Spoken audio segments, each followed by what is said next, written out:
ओम आनंद। योगा के competitive lecture series में आज हम लोग देखेंगे योग की विभिन्न परिभाषाओं को, कि योग को हमारे शास्त्रीय ग्रंथों में किस रूप में, कितने ही व्यापक अर्थों में, किस तरीके से परिभाषित किया गया है, इस पर हम लोग विचार करेंगे। तो योग की जो मूल ग्रंथ है, योग का मूल ग्रंथ पातंजल योग सूत्र है। उसमें योग को योगस चित्त वृत्ति निरोध कहते हुए चित्त वृत्तियों के निरोध के रूप में योग को परिभाषित किया गया है। और चित्त वृत्तियों के निरोध से मन का सम्यक समाधान हो जाता है। यही कारण है कि महर्षि व्यास ने अपने व्यास भाष्य में, योग भाष्य में योग समाधि कहते हुए योग को समाधि के रूप में परिभाषित किया है। इसके बाद कैवल्योपनिषद के यदि परिभाषा को देखें तो इसमें श्रद्धा भक्ति ध्यान योग आदि वेही कहते हुए श्रद्धा भक्ति ध्यान आदि के द्वारा आत्मबोध की प्राप्ति ही योग माना गया है। यदि आप महोपनिषद की परिभाषा को देखें तो महोपनिषद में मनः प्रशमनोपायो योगः, मनः प्रशमनोपायो योग इत्याभिधीयते कहते हुए मन के प्रशमन के उपाय को ही योग माना गया है। कठोपनिषद की परिभाषा को आप यदि देखें तो इसमें बुद्धि न विचेष्टति तमाहु परमाम गतिम यो ताम योगमिति मन्यते स्थिरमिंद्रिये धारिणाम कहते हुए योग को मन और इंद्रियों की उस परम अवस्था के रूप में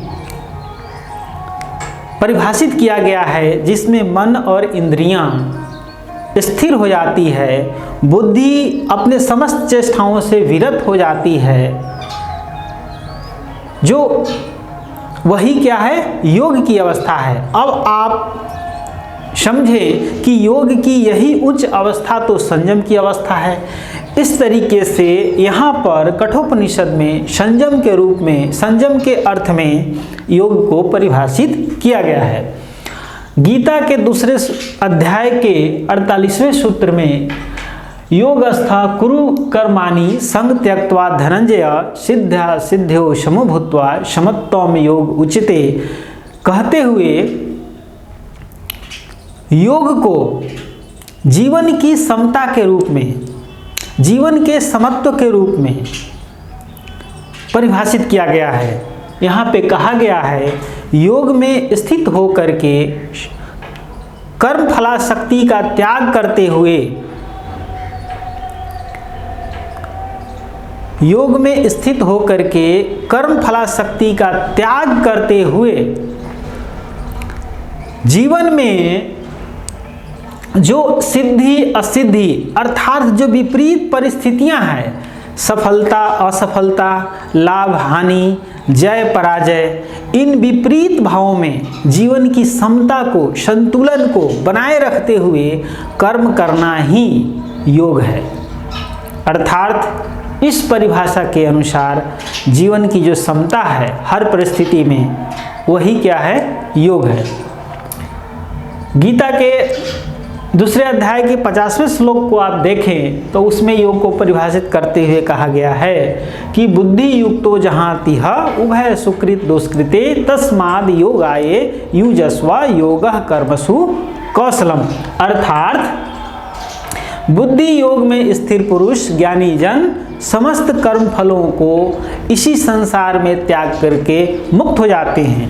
इसीलिए भगवान श्री कृष्ण कहते हैं, हे अर्जुन तुम इस बुद्धि योग में स्थित हो जाओ।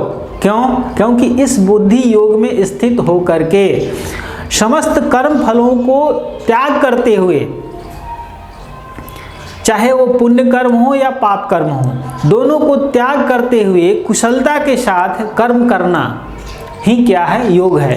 यही कारण है कि यहाँ पर कर्म की कुशलता को योग माना गया है।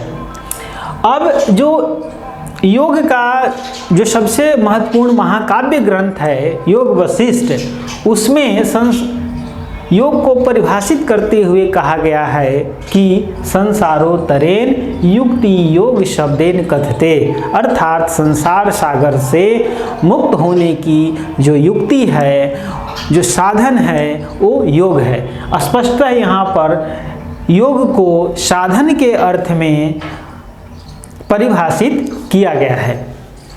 तो इस तरीके से आप देखते हैं कि योग को योग दर्शन में योगस चित्तवृत्ति निरोधा के रूप में चित्तवृत्तियों के निरोध को योग माना गया है।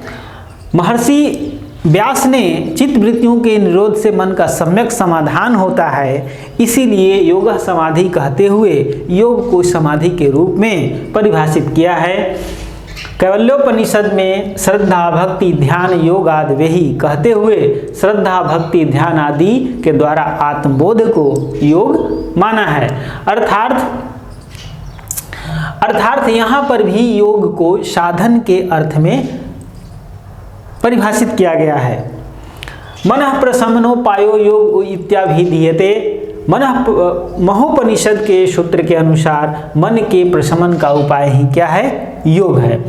कठोपनिषद के अनुसार बुद्धि न विचेष्टिति तमाहु परमां गतिम ताम योगमिति मन्यते स्थिरमिंद्रिय धारणम। अर्थात कठोपनिषद में योग को मन और इंद्रियों की उस परम अवस्था के रूप में, संयम की अवस्था के रूप में परिभाषित किया गया है, जिसमें मन और इंद्रियां स्थिर हो जाती है और बुद्धि भी अपनी समस्त चेष्टाओं से विरत हो जाती है।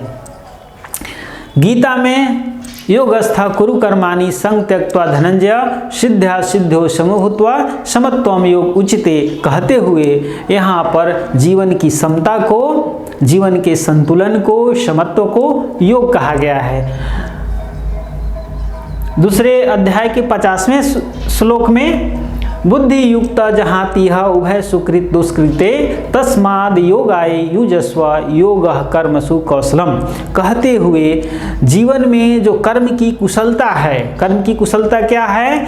तो समस्त कर्म फलों को, चाहे वो पुण्य कर्म हो या पाप कर्म हो, उनको इसी संसार में त्याग देना, अर्थात अनासक्त हो करके कर्म करना, फल की आसक्ति से रहित हो करके कर्म करना क्या है? कर्म की कुशलता है। और इस कुशलता, कर्म की ये जो कुशलता है, यही क्या है? योग है। योग वशिष्ठ के अनुसार संसारोत्तरेन युक्ति योग शब्देन कथते, अर्थात संसार सागर से मुक्त होने की जो युक्ति है, जो साधन है, वही योग है। इस तरीके से आप देखते हैं कि हमारे शास्त्रों में योग शब्द को अत्यंत ही व्यापक अर्थ में परिभाषित किया गया है। कहीं यह साधन के अर्थ में, कहीं साध्य के अर्थ में, कहीं संयम के अर्थ में, कहीं समाधि के अर्थ में इसे परिभाषित किया गया है। तो आज हम लोगों ने योग शब्द की शास्त्रीय परिभाषाओं को देखा, उसे समझा। ठीक है, इसी के साथ आज अगले लेक्चर में हम लोग मिलेंगे एक नए टॉपिक के साथ। तब तक के लिए ओम शांति।